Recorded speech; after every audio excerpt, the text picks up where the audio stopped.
দেখবেন কিছু ভাইয়েরা যখন বিদেশে থাকে, এলাকার দুষ্ট দেবরা ভাবি দরজায় যা স্লোগান দেয়, ভাবি ভাইয়া তোমার বর, আমি যে দেবর, ভেবে দেখো ভাবি কার কত দাবি, ভাই গেছে মালয়েশিয়ায়, আমি তো দেশে আসি। চান্স পাইলে ভাবির ঘরে ঢুকে বলে, ভাবি আপনার যে চেহারা দেখে মনে হয় না যে আপনার বিয়ে হয়েছে, বিয়ে না হলে ভাবিটা কিসকারের বদমাইশ। কথা কন নাকি আপনারা? ভাবির অন্তরে যদি আল্লাহর ভয় থাকতো, ডেকে বলতো কুল্লিল মুমিনিন ইয়াগুদ্দু মিন আবসারিহিম। আল্লাহ বলেছেন মুমিন পুরুষের দৃষ্টি থাকবে নিচের দিকে। আমাকে দেখার অধিকার তোর ভাইয়ের আছে, তোর জন্য আমাকে দেখা জায়েজ নাই, ঘর থেকে বের হয়ে যা। মা বোনদের আওয়াজ শুনতেছেন? মা, দুইটা পুরুষ হইতে 2 কিলোমিটার দূরে থাকবেন, একটা দেবর আর একটা দুলা ভাই। হাদিসের ভাষায় এদেরকে মৃত্যুতুল্য বলা হয়েছে, এরা বিষাক্ত সাপের চাইতেও ভয়ঙ্কর। কথা কন না কে? গোপনে গোপনে মা বোন হাজারো দেবর দুলা ভাইয়ের দ্বারা নির্যাতনের শিকার হয়, মুখ ফুটে বলতে পারে না। পারিবারিক জীবনে আমাদের এত সমস্যার পিছনে মূল যে কারণ, সেটা হলো পর্দা। কথা কন না? ঘরে কি পর্দা আছে? যুবতী শালী দুলা ভাইয়ের সাথে দেখা করতেছে, পর্দা নাই।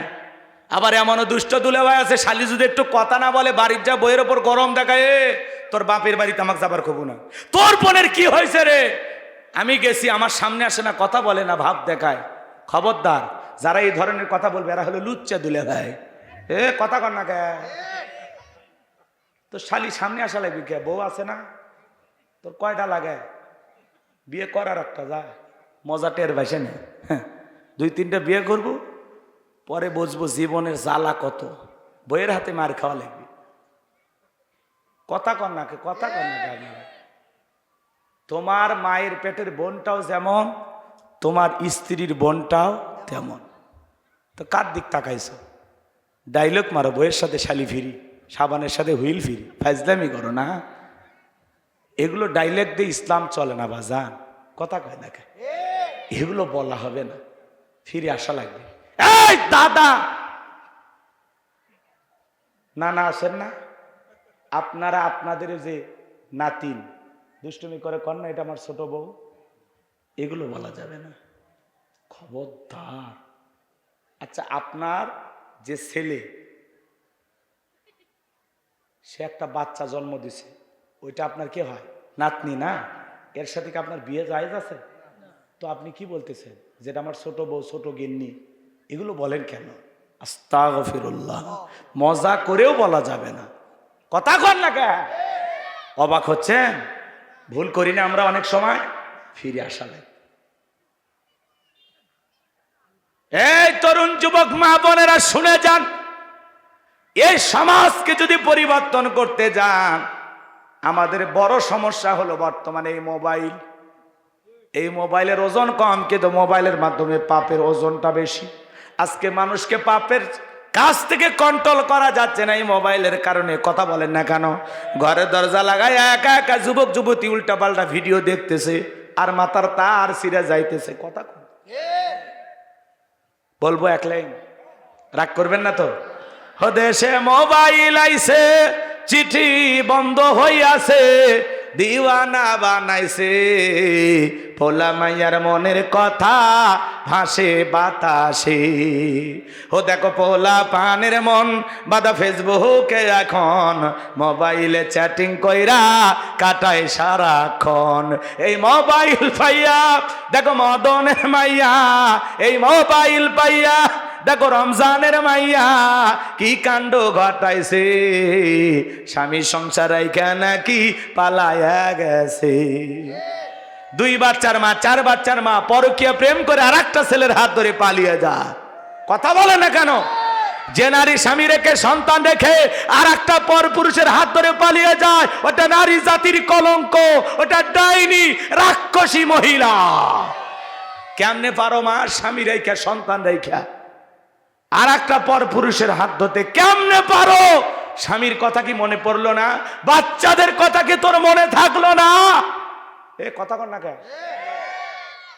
বাড়ি জামালপুর চলে আসছে বগুড়ে, আসে একটা ছেলের বাড়িতে অনশন ধর্মঘাট করতেছে। বলতেছে মা তোমার বাড়ি কোথায়? কয় জামালপুর। এই গ্রামে? কয় বল্টু। কি করছে? কয় মোবাইলে 3 বছরের প্রেম। তো এখন কি সমস্যা? কয় আমরা স্বামী স্ত্রীর মতো হোটেলে ছিলাম। আর কি? কয় এখন আমার পেটে 3 মাস। বল্টু আমার ফোন ধরে না, বিয়ে না করলে আমি আত্মহত্যা করে মারা যাব। তো মরে যাওয়াই উচিত। বিয়ের আগে কাম করছো কে? এ কথা কর না কে? পরকিয়া প্রেম কত অভিশাপ। এই যে রাজশাহী এক জজ এই জজের বইয়ের সাথে নাকি একটা ছেলে পরকিয়া করতে, ওই স্যাংরা যায় তুল কালাম কাণ্ড করে ফেলে দিছে। বলতেছে আমি সুচিকে ছাড়া বাঁচবো না। লুসি না সুচি ওই মহিলার নাম, যাই হোক। তো এই ছেলেটা এই পরকীয়ার প্রেমিক জজের বাড়িতে গেছে জজের বইয়ের সাথে দেখা করবে। এই ঘটনাকে কেন্দ্র কইরা ধস্তাধস্তি মারামারি, এক পর্যায়ে জজ সাহেবের ছেলে আসছে মাকে বাঁচানোর জন্য। এমত অবস্থায় পরকীয়ার প্রেমিক যেভাবে হোক আঘাত করছে, যার ফলে জজ সাহেবের ছেলে মারা গেছে। পরকীয়ার বলি হইল ছেলে। কথা কর না কেন? জজের ঘরে যদি পরকীয়ার প্রেমিক ঢোকে, বিচার নেবেন কোথায়? বিচার আছে দেখো জজের বইয়ের সাথে পরকীয়া, এটা মানা যায়? এ কথা কর না কে? কথা কর না কে? আমি হুজুর ওয়াজ করতেছি, আমার বউ যদি পরকীয়া করে তাহলে দুঃখ রাখবেন কোথায়? তাইলে ঘটনা তাইলে এটা বেঁচে থাকাছে মরে যাওয়া ভালো না চাচা? জজ সাহেব বিচার করে, রায় দেয়, হাজারো মানুষের তার কলমের খোঁচা দিয়ে তার রায় দিয়ে সমাধান হয়, অথচ তার স্ত্রী পরকীয়া প্রেম করে, জজ সাহেব টেরই পায়নি যে আমার লুসি কার ঘরে গেছে, টেরই পায়। নামও কি লুসি, কার ঘরে যায় ফুলতেছে লুসি আল্লাহ ছাড়া কেউ জানে। হাই রে জীবন, রাগ করতেছেন নাকি বাজান? এই পরকীয়া একটা করোনা ভাইরাসের চাইতে বড় ভাইরাস। এই অভিশাপে হাজারো পরিবারে অশান্তি অশান্তি অশান্তি। আর এই পরকীয়ার দিক দিয়ে কারা এগিয়ে জানেন? 80% মহিলারা পরকীয়া করে, 20% পুরুষ। তার মানে কি? নারীরাই এগিয়ে। কথা কন নাকি আপনারা? একটা নারী যদি চায় যে আমি আমার স্বামী ছাড়া পৃথিবীর কোনো পুরুষকে আমার জীবনে স্থান দেব না, তাম পৃথিবীর পুরুষেরা যুদ্ধ করেও ওই নারীর মন জয় করতে পারবে না। কথা বলে ঠিক? নারী যেরকম নরম ওই রকম গরম, ওই রকম কঠিন, ইচ্ছা করলে। কিন্তু অধিকাংশ নারীরা স্বামীর সাথে চা তাই ব্যবহার করে, স্বামীর সাথে একটু ভালোভাবে কথা হয় না, তো এজন্য পরপুরুষ দেখে রোমান্টিক সুর বের হয়। ভাইয়া কোথা থেকে বলছেন? আমাকে কেন ফোন দিয়েছেন? আমি তো মিস বিউটি, করতে চাই শয়তানের সাথে ডিউটি। আমি তোমার মতো পুরুষকে খুঁজছি। কি সুন্দর রোমান্টিক আলাপ পরপুরুষের সাথে। আর স্বামীর সাথে এ যাও তো, সরে যাও, বাজারত যাও, ভাল লাগে না, বাড়ির থেকে কম খালি ডিস্টার্ব করতেছে। হ্যাঁ, স্বামীর সাথে কুকুরের মতো ঘেউ ঘেউ করে। তাও আমরা সহ্য করে মানিয়ে নিয়ে আসি। 2-3টা বাচ্চা আছে, থাক, কি কবু কহ, তাও থাক, পরকীয়া করিস না। আল্লাহ হেদায়েত দান করেন, জোরে কর না আমিন। কষ্ট হচ্ছে আপনাদের? আর একটা ভাইরাস কি? TikTok video. টিকটক ভিডিও বোঝেন না? নারী পুরুষ সবাই টিকটক করতেছে এখন। হ্যাঁ, যার বউ টিকটক ভিডিও করিয়া সেলিব্রিটি হয়েছে, ইউটিউব ইন্টারনেটে যার টিকটক ভাইরাল হয়ে গেছে, এই স্বামীর উচিত তার বউয়ের পা ধুয়ে পানি খাওয়া। এই আপনার বউ টিকটক ভিডিও করিয়া মানুষক শরীর দেখাইতেছে, সব হচ্ছে না গুনাহ হচ্ছে? ওই স্বামীর বেঁচে থাকার চেয়ে মরে যাওয়া ভালো না? এই বউ হলো পার্সোনাল জিনিস, পাবলিসিটি করার জিনিস। কথা কয় না? কথা কয়। আপনার বইয়ের রূপ সৌন্দর্য দেখার মতো পৃথিবীতে একজন মাত্র পুরুষ, সেটা হলো আপনি। আমার বউ সেজে গুজে আমি দেখবো, অন্য পর পুরুষকে দেখতে দেব?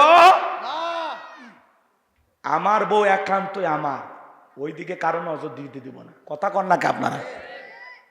আর আপনার বউ টিকটক ভিডিও করে, ফেসবুকে সুন্দর করে সাজে ছবি আপলোড করে, আবার কিছুক্ষণ পরে আপনাকে বলে, ও গো মুখের বাপ দেখেছো, আমার এই নীল কালারের শাড়ি পরা ছবিটা ফেসবুকে দিয়েছি, 11,000 লাইক।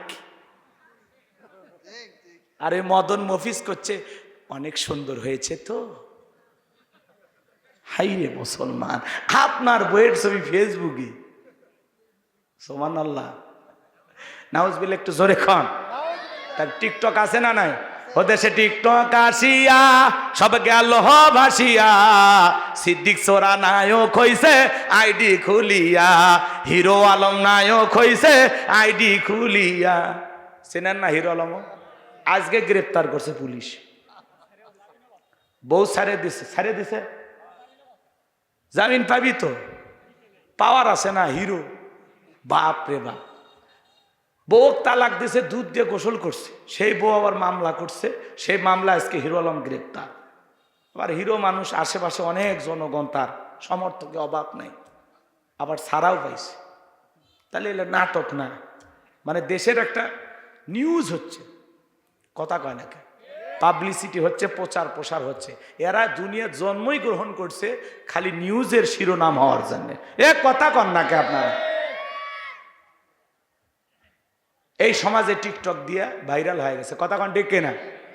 এই মোবাইলে কি জাদু আছে ভাই, পোলা পান বুঝাছে, পড়ালেখা তুইলা রাখছে সপ্ত মাকাশে। এখন অধিকাংশ সন্তানেরা পড়াশোনা করে না। এ বাজান লম্বা হবে, লম্বা করবো না। ওয়ালিদ বিন মুগিরার মা বলতেছে, বাবা রে, ব্যবসা বাণিজ্যের কাজে তোর বাবা এতটাই ব্যস্ত থাকে, তোর বাবা ব্যবসা চেনে, টাকা চেনে, কিন্তু তোর মায়ের মন বোঝে না, সে যে কেন আসে না, কিছু ভালো লাগে না। এবার আসুক, তারে আমি মজা দেখাবো। বাড়ির আশেপাশে তোর চাচা ঘুর ঘুর করতেছিল, তারে দিয়ে ভালোবাসা বিনিময় করেছিলাম, তার ফলে তোর জন্ম হয়েছে। নবী যে তত্ত্ব দিয়েছে 100% সত্য, তোর বাপ তাকে জন্ম দেয় নাই, দিয়েছে তোর চাচাই। আজও পৃথিবীর জমিনে যারা নবীকে গালি দেবে, ওরা অবৈধ যারা সন্তান, ওরা বাস্টার্ড। কথা বলেন।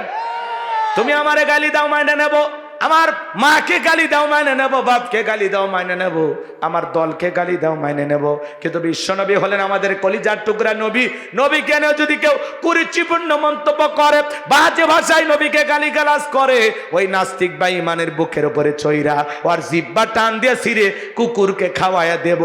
নবীর জন্য কারা কারা জীবন দিতে প্রস্তুত, হাত তুলে আল্লাহকে দেখান।